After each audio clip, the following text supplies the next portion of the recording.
Welcome to Starport Omega, your source for science fiction and technology news, discussion, and information. Your most interesting stop for science fiction, news, and technology in this galaxy and beyond. Greetings, viewers. Welcome to a Starport Omega minicast. Today we are going to talk about using Audacity to generate test tones and generate white noise for sleeping and background masking. So let's get started. For those of you that don't yet have a copy of Audacity, you can pick one up at audacityteam.org. Audacity is free and open source, so there's no cost to use it. Do not buy the versions that are on eBay. They're exactly the same thing as what you can download, except the guy on eBay is charging you for the privilege, and you're probably going to get an old version anyways. Make sure you have the newest version because the later versions of Audacity have included the ability to export MP3s without the need for an external codec, thanks to the Fraunhofer MP3 codecs expiring. So let's get started. First thing we want to do is we want to start with an empty window. So if you have some other project open, be sure to select File New. And we want to create a new track. So let's go to the Tracks menu. And we only need a mono track for this test. In fact, we actually need 3 mono tracks. So let's, you notice I have bound in my create mono track to Control-Shift-T. So I'm just going to go ahead and create the first one and then 2 more. This first test tone is going to be for recording to tape and for setting the audio level on audio recorders.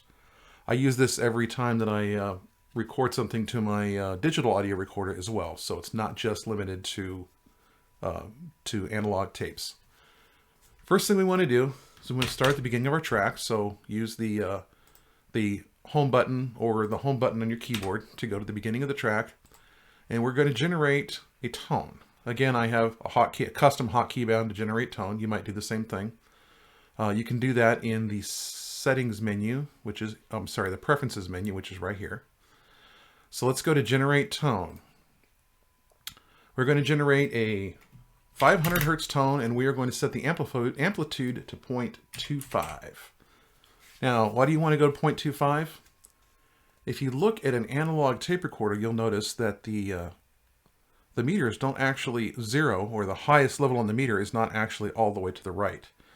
The highest level that you want your audio to hit normally is 0 dB, which is actually a reference level that's about anywhere between 12 and 15 decibels below the tape's ability to hold the loudest amount of sound. We want our peak to sit there so that transient peaks or little bits of audio that go higher than that don't distort when they reach the tape's saturation level.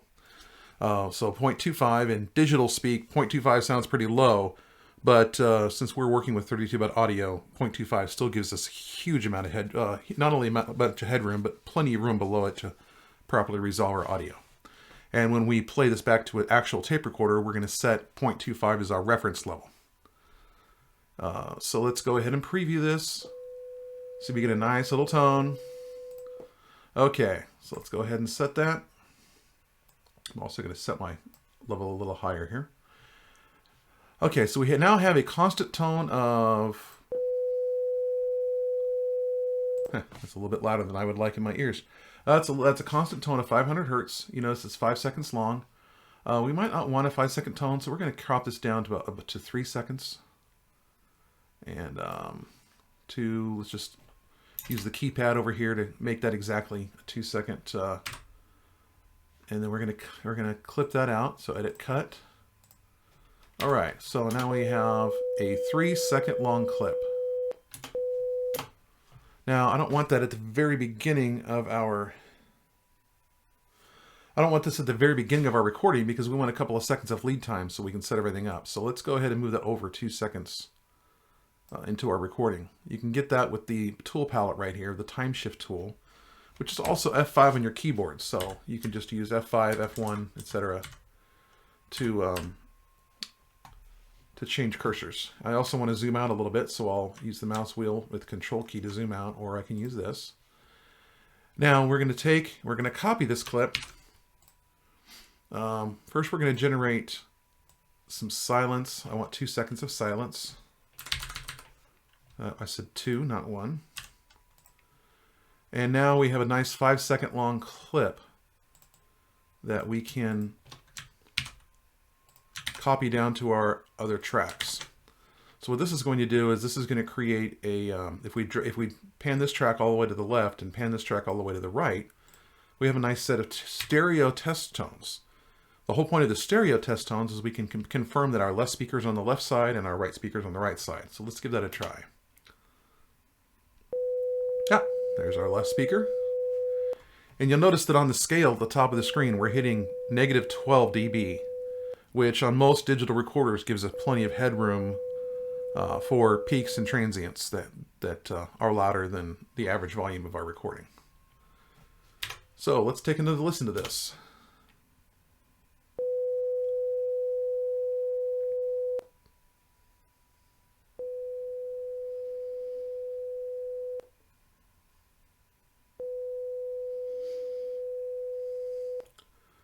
So if your audio system is set up correctly, you should have heard the first tone come out of your center speaker or out of both speakers at the same time. This next tone should come out of your left speaker and only your left speaker.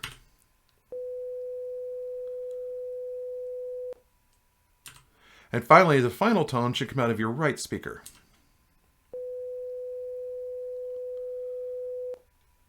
If these tones did not come out of your center, left, and right channels, then you might want to consider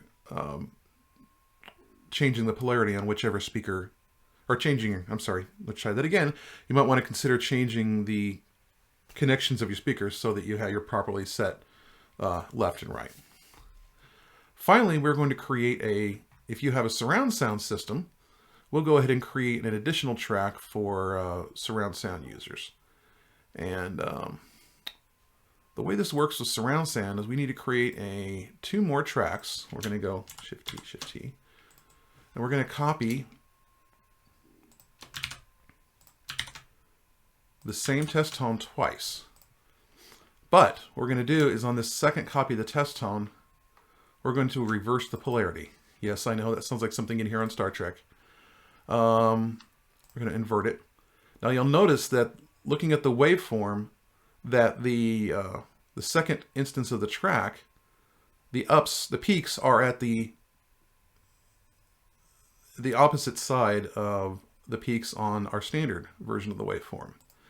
So this not only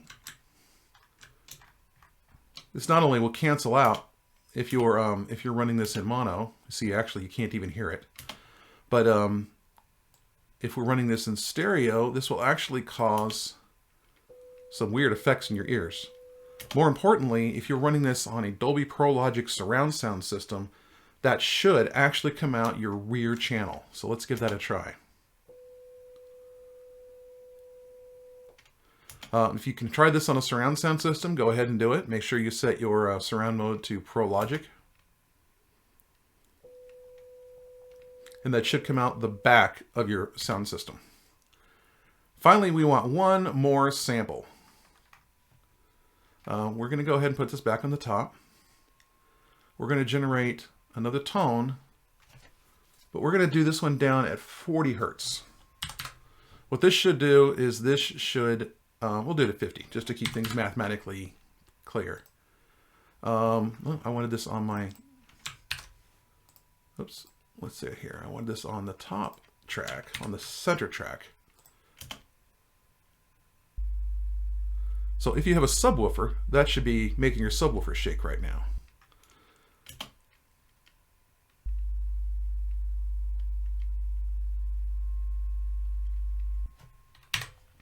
All right, so let's go back through and listen to our test tones again.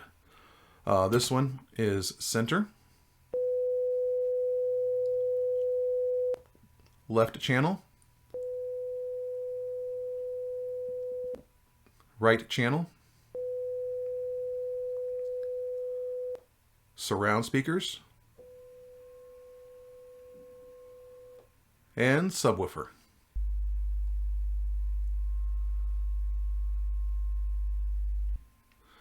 So that's a super quick demo how to generate analog test tones on your computer using free software, Audacity in this case. So So let's go ahead and save this project off. We're going to save a new directory. So we're going to have some more things other than just... Okay, so let's go ahead and close all these tracks out. Now for this next one, we're going to generate some simple noise that you can use as background noise while you're sleeping, or maybe engine noise in your starship, assuming that you're, I don't know, maybe running a podcast that takes place on the deck of a spacecraft. So let's start by creating our new sound.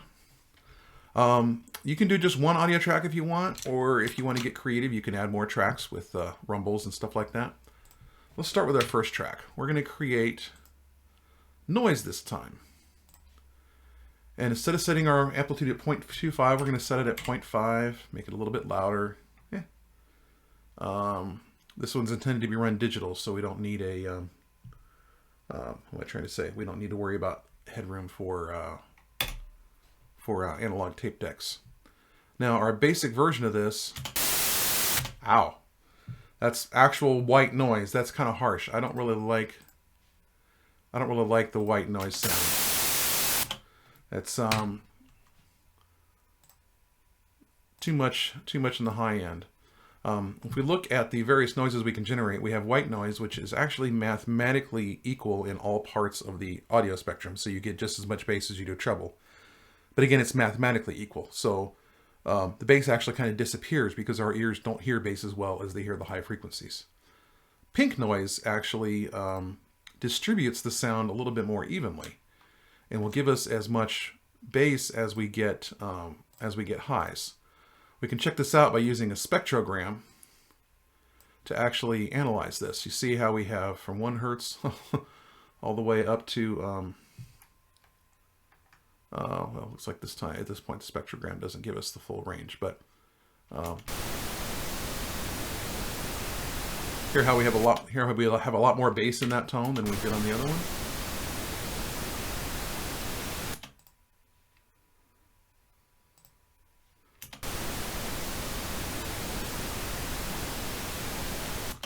Okay, so now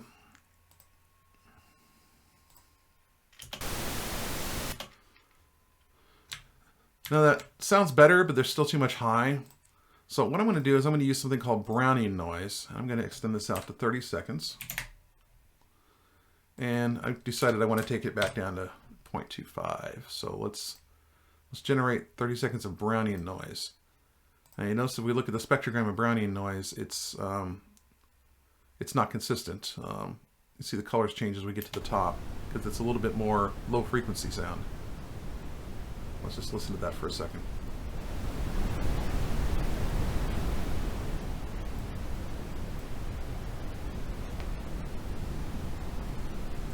Now we're in a pretty good place, but I probably could do with a little bit better EQ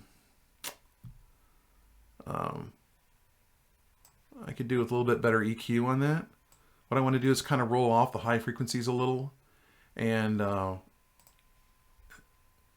want to roll off the high frequencies a little bit and just kind of make it sound a little bit more like say a fan or something like that. Oh, and I see now we're getting somewhere. We're getting that low rumbly wishy sound like you hear on Star Trek.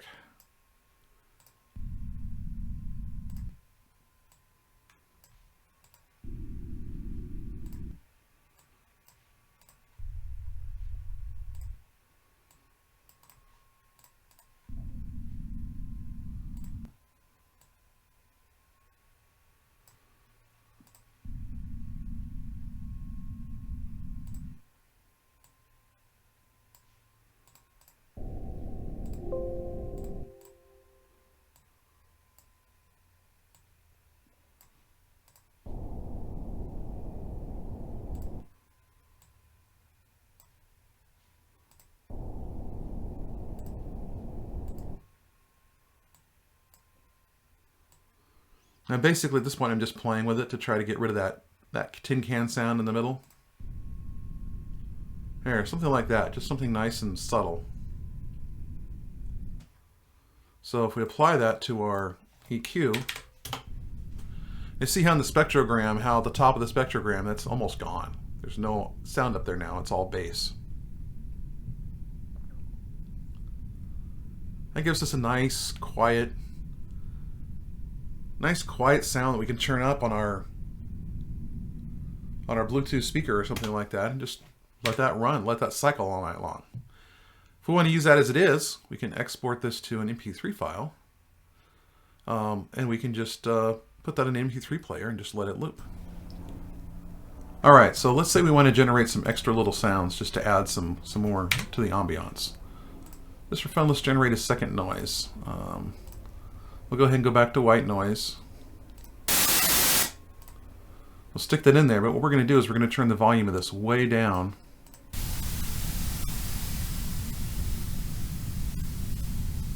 Just in the background there, see? And then we're going to take and add some, add a filter to that again. So let's go ahead and go back and go filter curve. And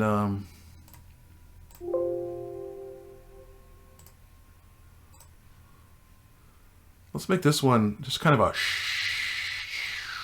like our like the air vents in our air conditioning system. So maybe and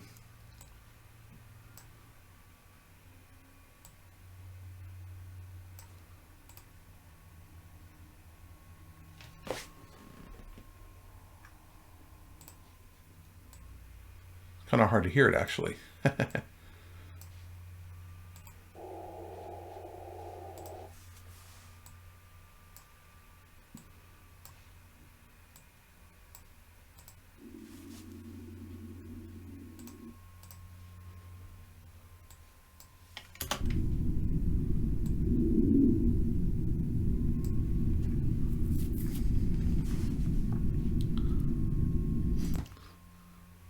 Okay, now what if we want to have, like, I don't know, some people talking in the background or something like that?